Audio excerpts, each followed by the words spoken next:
Donald Trump ফের আন্তর্জাতিক বাণিজ্য বাজারে আলোড়ন তুললেন। মাত্র ২৪ ঘন্টা আগে ভারতের ওপর ২৫% আমদানি শুল্ক কার্যকর হওয়ার পর এবার সেমিকন্ডাক্টর চিপের ওপর ১০০% শুল্ক আরোপের হুঁশিয়ারি দিলেন মার্কিন প্রেসিডেন্ট। এই ঘোষণার ফলে ভারত, চীন, তাইওয়ান এবং জাপানের মতো প্রযুক্তি নির্ভর দেশগুলোতে চাঞ্চল্য ছড়িয়েছে।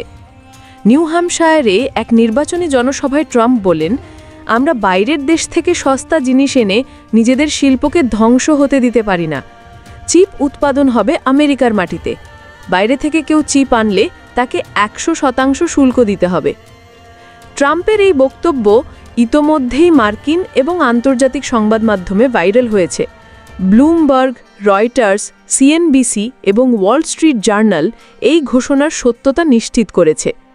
পাশাপাশি রিপাবলিকান হেডকোয়ার্টার থেকেও ট্রাম্পের বক্তব্যকে স্বীকৃতি দেওয়া হয়েছে। এই ঘোষণার প্রত্যক্ষ প্রভাব পড়বে ভারতের উপর, কারণ ভারত বর্তমানে সেমিকন্ডাক্টর উৎপাদনের প্রাথমিক পর্যায়ে রয়েছে এবং মার্কিন প্রযুক্তি ও ডিজাইনের উপর নির্ভরতা এখনও ব্যাপক। সরকার ইন্ডিয়া সেমিকন্ডাক্টর মেশিনের মাধ্যমে আত্মনির্ভর হওয়ার চেষ্টা করছে ঠিকই, তবে বাস্তবে দেশের অধিকাংশ চিপই আমদানি করতে হয় তাইওয়ান, আমেরিকা এবং দক্ষিণ কোরিয়া থেকে। ভারতের সেমিকন্ডাক্টর বাজার গত ৩ বছরে দ্রুত প্রসার লাভ করেছে। ২০২২ সালে যেখানে এই বাজারের আকার ছিল প্রায় $২৩ বিলিয়ন, ২০২৫ অর্থ বছরে তা পৌঁছেছে ৫০-এর ঘরে। বিশেষজ্ঞদের মতে আগামী ৫ বছরের মধ্যে এই বাজার $১০০ থেকে $১১০ বিলিয়ন ছাড়িয়ে যেতে পারে। অথচ দেশে এখনও পূর্ণাঙ্গ চিপ ডিজাইন ও উৎপাদন পরিকাঠামো গড়ে ওঠেনি। ফলে আমদানি শুল্ক দ্বিগুণ হলে মোবাইল ফোন, ইলেকট্রনিক যন্ত্রপাতি, অটোমোবাইল এমনকি চিকিৎসা সরঞ্জামের খরচও বেড়ে যাবে।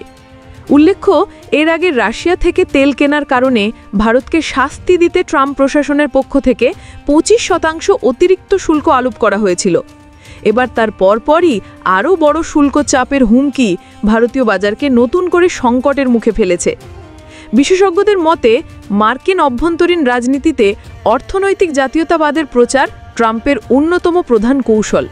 তবে এই কৌশলের বিরূপ প্রভাব পড়ছে বিশ্বের বৃহত্তম গণতান্ত্রিক দেশ ভারতের ওপরও।